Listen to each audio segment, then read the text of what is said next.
The summer break is just starting, but Lewis Hamilton is confident and expecting changes in the pecking order once the Dutch Grand Prix comes.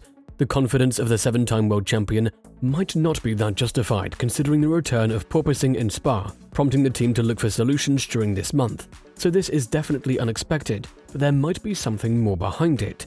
Will it prove right, or will Mercedes fall back behind their competitors? The Mercedes W14 carries a slight disadvantage in its persistent drag, which restricts its straight-line speed, much to the team's disappointment. However, Hamilton effectively held off Verstappen's Red Bull until the Dutch driver eventually overtook him, an outcome that had seemed increasingly inevitable since the early battle. Even though Hamilton tried to overtake Leclerc for a podium position during the remaining laps, the speed of the Ferrari was slightly too much for the British driver. Hamilton, instead of risking his tyre wear by attempting to catch Leclerc in the closing laps, was able to pit for mediums due to his sizable lead over 5th-placed Fernando Alonso. This allowed him to exit ahead, execute the fastest lap of the race, and snatch the bonus point right from Verstappen's clutches. Concurrently, George Russell's disastrous start, during which he got held up by the decelerating Oscar Piastri, cost him numerous places, necessitating a daring one-stop strategy rescue operation by Mercedes. On the whole, Mercedes was on the verge of maximizing the result in Spa, in spite of experiencing a fresh round of car bouncing on the straights. Team principal Toto Wolff explained the main challenge over the weekend. The main limiting factor today and yesterday was the bouncing. The car is just bouncing literally on every straight. Even Blanchimont was a corner that Lewis had to lift, which is an easy flat normally, and you're bouncing on the straight, you overheat the tyres under braking. So that is a vicious cycle and was the main limiting factor this weekend.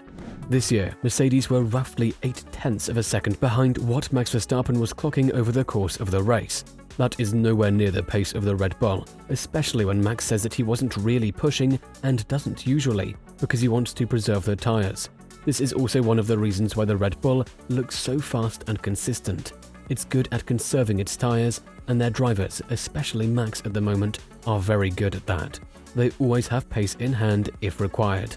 Despite this maybe not being the best for the sport, you've got to say fair play with what Red Bull and Verstappen are doing. Even as Toto Wolff says, he has all the reasons to be cheeky, as he's driving circles around everyone else. You've got to watch that. As much as it is annoying, you've got to hand it to them. Mercedes thought they were going to take a significant step forward this weekend, compared to how bad they were at this track last year. Maybe they did to some degree, but they still weren't great, especially with the bouncing. You can actually see this on the onboard of Hamilton's fastest lap from the Grand Prix. Down the Camel Straight, the car is bouncing up and down, and this isn't just on the straights, but also in the corners and during braking, which is pretty remarkable. What this probably means is that they've added a significant amount of downforce onto the car. This has been the big talking point from Mercedes, and as I said a couple of weeks ago, that they've solved all their issues. Now it's about adding downforce to the car and increasing performance. That's the stage they're currently at. This is perhaps why Hamilton is confident going into the break that the team can bounce back in Zandvoort at the end of August. While the leading teams are now casting an eye towards their 2024 challenges, Lewis Hamilton can still foresee some movement in the pecking order after the summer break. Mercedes introduced their latest upgrade package for the W14 in Belgium, the final round before the summer break, with Hamilton scoring a P4 finish as he crossed the line behind the Red Bulls and Ferrari's Charles Leclerc. But as the development war inevitably slows down into the second part of the season, Hamilton believes there is still scope for teams to make further alterations to their challenges and mix up that chasing pack once more. He expects McLaren and Ferrari to offer a stern fight, while also acknowledging Aston Martin's apparent loss of ground in recent rounds, the team admitting that their upgrades for Canada had muddied the waters for them a little as they pick apart the confusion surrounding their AMR23. I don't know how much development people will be doing in the second part of the season, but I think there will be movement, Hamilton predicted when speaking to media. I mean, I don't know what happened to Aston Martin. They've taken a step back, but for sure, the McLarens will be strong in the second phase. I mean, we started third and went backwards one place, but we expected Max to come flying by at some stage. They were 0.8 to a second faster than everybody today per lap. So, but we got some good points. We got fastest lap at the end, which is great, and lots of consistent points finishes. Ferrari and us, we're all very, very close. So depending on the track, I'm sure there'll be some movement of positions for us all. But perhaps they haven't solved all their problems because they seem so confused. One race they'll say that it's alright and the car is aligning with what their data says and how they understand the machine, and they are on track to challenge Red Bull in a few races' time. Then, 2 races later, they'll start complaining about how they encountered a bit of an issue here with one of their upgrades, and all of a sudden they don't fully understand exactly what's going on. Toto Wolff said that porpoising was the main limiting factor this weekend, so on one side it might be positive, because that sounds to me like it's costing them a lot of performance. A good few tenths of a second, which would probably have put them faster than the Ferrari in race pace if they didn't have this issue. But they do have it. Toto still reckons that the development avenue they've taken with the upgrades they've brought, the new front wing in Silverstone and more recently the changes to the side pods, the new rear wing and the floor edge changes in Spa are the way to go. They've taken the team forwards and will continue to do so. But now the car is bouncing again, and both Lewis and George said they bounced on the brakes and hit the tyres, which limited their pace.